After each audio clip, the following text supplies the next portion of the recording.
impacto importante. E apesar dos esforços, a mortalidade não mudou. A mortalidade há 50 anos atrás em insuficiência renal aguda era 50% a 80%, e os dados mais recentes de 2011 mantêm a mesma mortalidade, mostrando que apesar dos avanços, a gente ainda está muito longe de conseguir fornecer para o paciente melhor suporte para esses casos.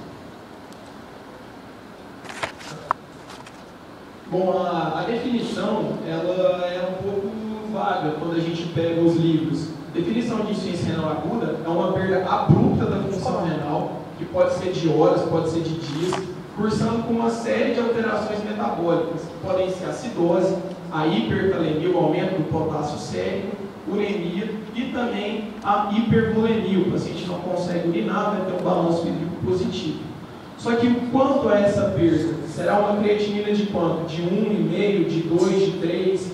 A gente vai se basear em nível de ureia. Então não existia, até recentemente, dados mais efetivos para a gente dar o diagnóstico. Então, quando a gente avaliar, por exemplo, 3 situações distintas, a gente vai ver como que é fácil e como que é difícil dar o diagnóstico de insuficiência renal aguda. Esse primeiro caso até mais simples. Se a gente imaginar um paciente de 50 anos, internou na UTI por conta de uma pneumonia grave, teve um choque séptico, necessidade de ventilação mecânica e drogas vasoativas. No primeiro dia que ele chegou na UTI, a creatinina, que é o que mede a função renal dele, era 1.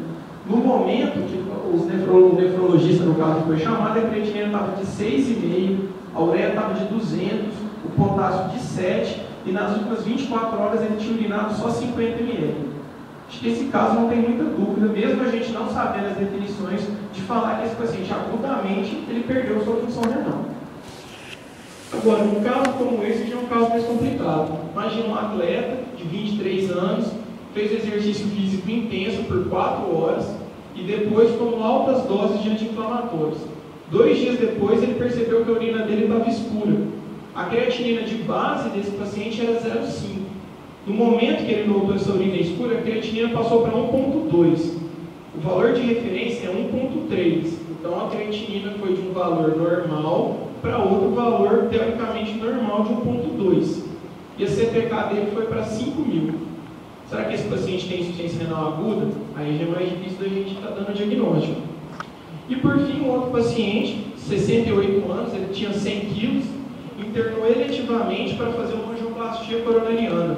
Ele recebeu uma quantidade de contraste que a gente sabe que é nefrotóxico. 48 horas depois, o médico da UTI percebeu que ele estava urinando pouco. Nas primeiras 6 horas do plantão desse médico, o paciente de 100 quilos urinou só 100 ml. E a creatinina dele normal, 1,2. Será que esse paciente agora está em insuficiência renal aguda? Também é um caso difícil para a gente saber. Isso acontece porque quando a gente estuda a creatinina como marcador de função renal, a creatinina é um marcador tardio da piora de função renal. Quando a gente olha aqui no gráfico, imagina esse paciente, a creatinina inicial dele era de 0,7, depois ela passou para 1,2. Notem que eu estou falando de 2 valores dentro da normalidade segundo o método de referência. Quando a creatinina sai de 0,7 para 1,2, a taxa de filtração glomerular, que era de 120, caiu para 60, mesmo a creatinina estando em valores normais. Se esse 1,2 virasse, por exemplo, 1,5, a taxa de filtração já ia cair para 40, bem abaixo do normal. Então, o grande problema é que a creatinina é um marcador tardio da taxa de filtração glomerular, e a gente nunca deve se ater essencialmente a ela para dar o diagnóstico de uma IRA. Então, em 2004, um grupo europeu criou um critério chamado RIFLE, que dividiu os pacientes em risco, injúria e falência. Não precisem decorar esse, mas esse sim. Esse é um critério derivado do RIFLE, que é um critério feito por americanos, que é um critério chamado AKIN. Esse critério AKIN divide a insuficiência renal aguda em 3 estágios, estágio 1, 2 e 3. O estágio 1 é um aumento de 1,5 vezes a 2 vezes o valor da creatinina basal, ou um aumento de apenas 0,3 na creatinina de base. Ou seja, o paciente com 0,7 de creatinina, por qualquer situação, a creatinina desse paciente aumente para 1, a gente já pode falar que ele fez uma insuficiência renal aguda. E esses critérios, eles também vêm trazer a definição de disfunção renal não pela creatinina, mas pelo débito urinário. Um débito urinário menor que 5 ml por quilo por hora em 6 horas já é considerado insuficiência renal aguda, independente da creatinina. O estágio 2 é uma creatinina de 2 a 3 vezes o valor basal, e o débito urinário agora baixo, só que por um período mais prolongado, menor que 0,5 ml por quilo por hora, agora em 12 horas.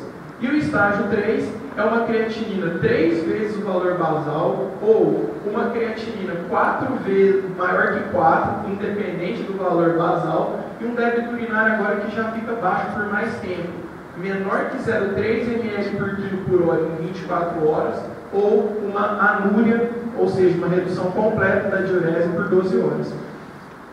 Então, quando a gente vê aqueles 3 casos iniciais, o primeiro caso a gente não tem dúvida, é uma insuficiência renal aguda.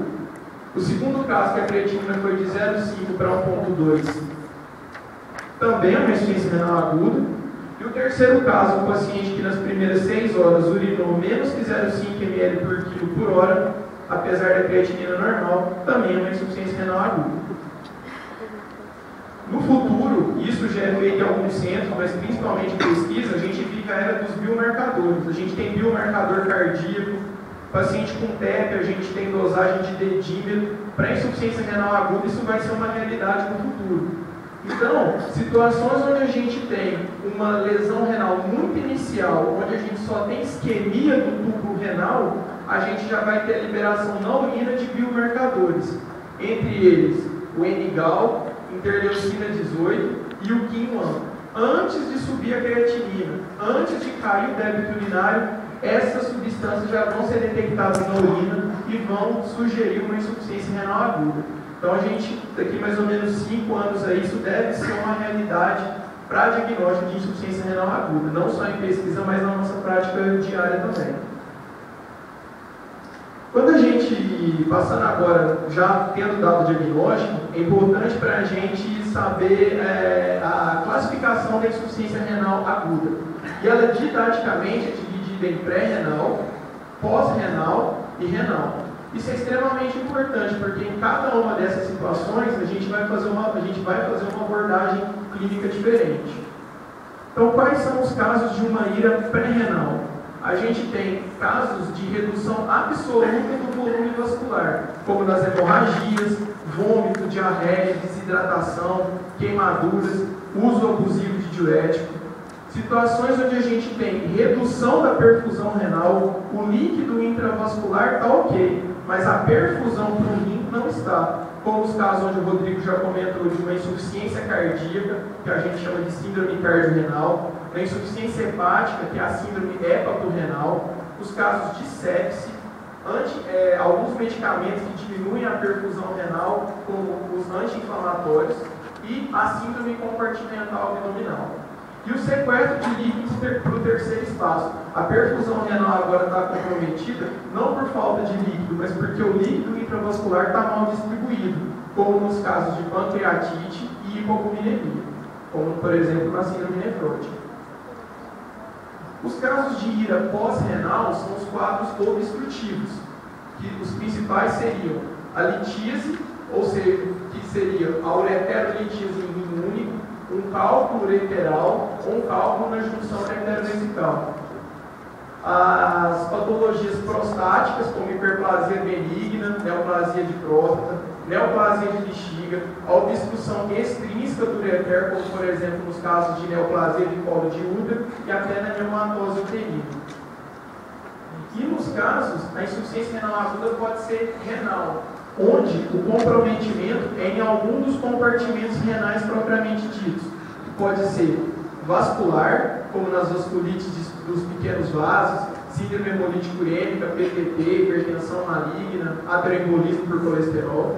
As causas glomerulares, nas glomerulonefrites rapidamente progressivas, que vão apresentar crescente, como nos casos de lúpus, GNDA, Berger. E as patologias mais comuns, que são as túbulo-intersticiais, que é a necrose tubular aguda isquêmica, disparada mais comum, a nefrotóxica, a nefrite intersticial aguda, a rabidomiólise, nefropatia por contraste e obstrução tubular pelos cristais de ácido úrico, como na síndrome da lista tumoral. O que é importante aqui é a gente saber que a necrose tubular aguda isquêmica, que é a mais comum das causas de ira renal, nada mais é do que uma pré-renal que evoluiu. Uma pré-renal não tratada adequadamente, ela evolui para uma ira renal do tipo necrose tubular aguda isquêmica. E nesse momento não existe nenhum tratamento a se fazer, a não ser esperar a recuperação, a revitalização desse tubo. Então, só mostrando isso agora em termos de gráfico, disparadamente a causa mais comum são a necrose tubular aguda e a ira pré-renal, seja no ambiente fora da UTI, seja dentro da unidade de terapia intensiva. Como que nós vamos fazer agora a abordagem? A gente já fez o diagnóstico baseado no AQIM, classificamos conforme ira pré-renal, renal ou pós-renal, agora vamos fazer a anamnese. O que é importante saber? Se o paciente teve episódios de diarreia, vômitos ou sangramentos que possam estar levando esse paciente a uma situação de hipovolemia, se teve alguma alteração no débito